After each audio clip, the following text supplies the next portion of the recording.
आप सभी को जय श्री राम। प्रेमियों, आज की वीडियो में हम बात करेंगे कि आप लोगों ने हमसे पूछा है, हमें सौपन के माध्यम से देवी देवताओं के दर्शन होते हैं, हमें मंदिरों के दर्शन होते हैं, हमें आरती के दर्शन होते हैं, हमें घंटियों की आवाज सुनाई देती है, हम स्वयं को कहीं ना कहीं पाठ करते हुए, जाप करते हुए या कहीं तीर्थ पर जाए हुए मिलते हैं। इन सब का क्या संकेत है, क्या मतलब है? देखिए प्रेमियों, वैसे तो सौपन ही होता है, सौपन का कोई मतलब नहीं होता। सौपन हर प्रकार से हानिकारक होता है। अब आप लोग कहोगे नहीं, अच्छा सौपन तो अच्छा होता नहीं भाई, अच्छे सौपन के भी दुष्परिणाम है, बुरे सौपन के भी दुष्परिणाम है। कैसे?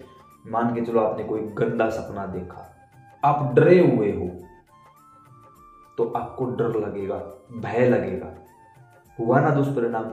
आपने कोई अच्छा सपना देखा, सपने में आपने किसी अपने सगे संबंधी को, अपने देवी देवता को या अपने धन दौलत को अपने पास पाया, जैसे ही नींद टूटी वो सब कुछ गायब, फिर आपको दुख होगा, यार ये तो सपना था।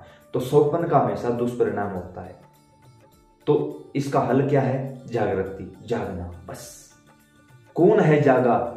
जो इनके चरणों में, इनका मतलब देवी देवताओं के चरणों में अपने इष्ट, अपने गुरु के प्रति समर्पित हो चुका है वो।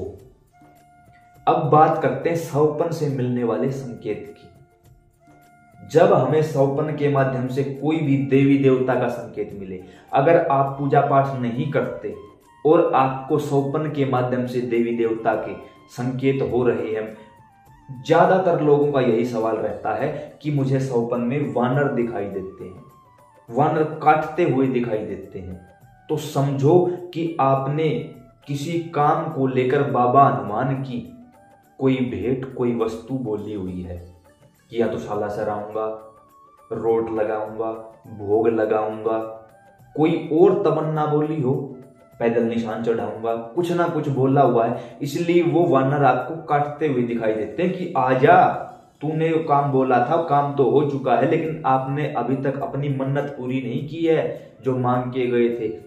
काम पूरा करो, क्योंकि शक्ति भाई तभी काम करती जब आप उसका भोग दोगे। उसके साथ कुछ लोगों ने बोला कि हमें सांप काटते हुए दिखाई देते हैं, तो आपके घर का पितर दोष लगकर बिगड़ चुका है, इसलिए सांप आपको काट रहे हैं। कुछ प्रेमियों ने कहा कि छोटे छोटे बहुत सारे सांप दिखाई देते हैं, मतलब आपके घर में पितर दोष लगा हुआ है और आपके पितर आपको संकेत दे रहे हैं कि समझ जा, संभल जा, कर ले हमारी पूजा, हमारी भी मोक्ष गति करवा दे, ताकि तेरा भी पीछा छूटे और हमारा भी छूटे। कुछ प्रेमियों ने कहा कि मुझे बार बार बैल मारने को दौड़ता है, उसका भी कारण पितर दोष से ही संबंधित है। लेकिन कुछ प्रेमियों ने बड़े ही अच्छे अनुभव बताए हैं कि हमें सौपन के माध्यम से बाबा श्याम के, बाबा हनुमान के दर्शन होते हैं। अब यहां दर्शन भी दो प्रकार से होते हैं। एक, जिन्होंने अपनी कोई मनोकामना मांग रखी है, जैसे कि हनुमान चालीसा को सिद्ध कर रहे हो और फिर बाबा हनुमान दिखाई देते हैं, तो समझ जाओ आपकी चालीसा सिद्ध हो गई है। कोई मंत्र जाप पर बैठे हो, बाबा जिस भी देवी देवता का, वो देवी देवता दिखाई दें, तो समझ जाओ आपका मंत्र सिद्ध हो रहा है और आपकी साधना अच्छी डायरेक्शन में, अच्छी दिशा में जा रही है। साधना भी नहीं करते, फिर भी देवी देवता दिखाई देते हैं, तो समझ जाओ आपने उनका कोई भोग प्रसाद बोल रखा है जो अभी तक आपने नहीं लगाया है। लगा दीजिए याद करके कि एक बार क्या बोल रखा है। याद ना भी आए भाई, पता नहीं काफी समय हो चुका है, लेकिन बार बार वो देवी देवता हमें दर्शन देते हैं। खासकर ऐसे में माता रानी ज्यादा दर्शन देती है, कोई भी माता या बाबा हनुमान ज्यादा दिखाई देते हैं, क्योंकि कोई, हम किसी को जानते हो ना जानते हो, आपने देखा होगा हर देवी देवता के साथ बाबा हनुमान पूजे जाते हैं, तो बाबा हनुमान सबसे ज्यादा दिखाई देते हैं, क्योंकि हम सबसे ज्यादा अपनी मनोकामना पूरी करवाने के लिए इन्हीं का सहारा लेते हैं, या हम अपने घर की कुल देवी का सहारा लेते हैं, तो बार बार फिर हमें माता रानी दिखाई देती है। उसी प्रकार आप समझ जाओ कि आपने उनका कुछ बोला हुआ है, काम तो उन्होंने पूरा कर दिया, लेकिन आपने जो बोला था वो भोग अभी तक नहीं दिया है। अब याद आ जाए तो लगा दो, घर परिवार के, अब जरूरी नहीं आपने बोला था तो आपको ही दिखाई देंगे, हो सकता है पिताजी ने कुछ बोला हो और वो उसके बच्चे को दिखाई दे जाए, तो ऐसे में किसी को भी हो सकती है। बार बार ये आभास हूं तो घर में पूछो कि किसी ने कुछ बोल तो नहीं रखा उस देवी देवता का, वो बता देंगे। मान के चलो नहीं याद आ रहा तो भी आप 21 रुपए की प्रसाद उस जो भी देवी देवता दिखाई देता है उनके नाम का बांट दीजिए। अगर उसके बाद भी वो आपको दिखाई दे रहा है बार बार, तो इसका एक ही संकेत है, वो शक्ति पिछले जन्म से आपके साथ चल रही है और वो शक्ति आपके ऊपर सवारी के रूप में आना चाहती है। तो उसका उसी समय उसी देवी देवता की माला उठाइए और जाप शुरू कर दीजिए, वो भी सात्विक मंत्र का। कुछ लोगों, मैंने एक प्रेमी को देखा, उसने कहा कि मैं मानसिक तौर पर बहुत ज्यादा परेशान रहता हूं, मैं कोई काम बोलता हूं तुरंत हो जाता है। मैंने कहा तू उग्र मंत्रों का जाप करता है, दिखा कौन से मंत्र हैं। उसने 2 मंत्र दिखाए, माता काली के 2 मंत्र, और वो भी साबर मंत्र, उग्र मंत्र। मैंने कहा गुरु हैं? नहीं है। बगैर गुरु के उग्र मंत्रों का जाप करोगे तो परेशानी आपको ही होगी, मुझे क्यों होगी भाई। सात्विक मंत्रों का, जैसे कोई भी माता रानी है तो उसका ओम दुम दुर्गाए नमः, दुर्गा जो माता का रूप है वो शांत रूप है।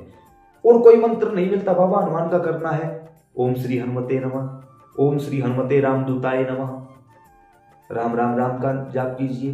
भगवान शिव का करना ओम नमः शिवाय, ओम नमो भगवते वासु। सात्विक मंत्र का जाप करोगे आपको उस देवता की शांत सवारी प्राप्त हो जाएगी।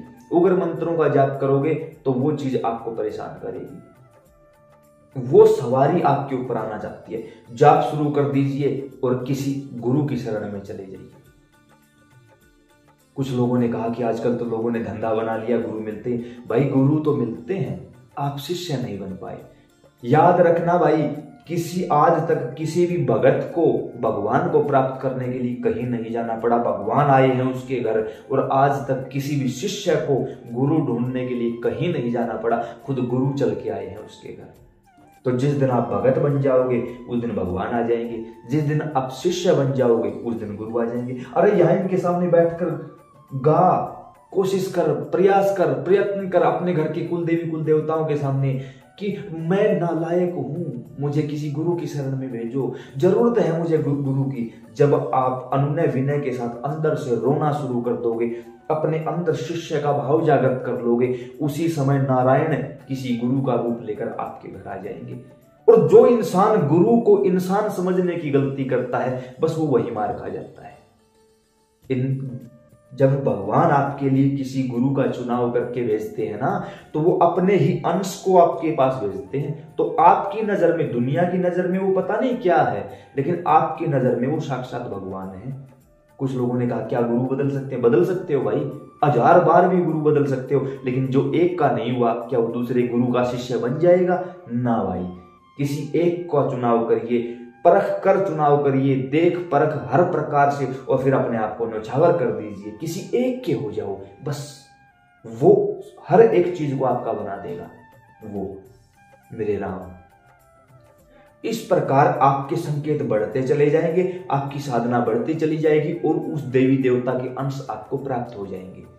अब अगर आपको ये संकेत प्राप्त हो रहे हैं तो आप अपने गुरु के अलावा इन बातों को किसी के सामने मत बताएं, कहीं भी मत बताइएगा। कब बता सकते हो?